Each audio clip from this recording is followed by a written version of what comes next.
Hello, I'm in a 2015 Kia Sedona, and today I'm going to show you how to change all of this interface between languages, so English, Spanish, French, and I believe Korean.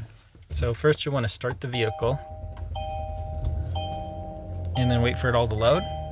And we're going to use this button here, as well as this to scroll up and down, and then actually pushing this as if it's a button for OK. So we're going to start by pushing this.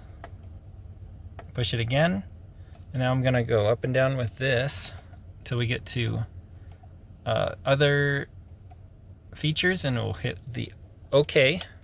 So we'll hit that, and then we'll just keep scrolling down until we get to language, and then push it in as if it's an OK button again.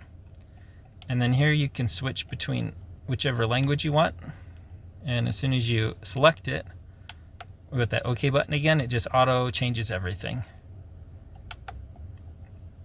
And that's the whole process. Obviously I speak English, so it's going back to English. But I hope this video was helpful and hope you have a wonderful day.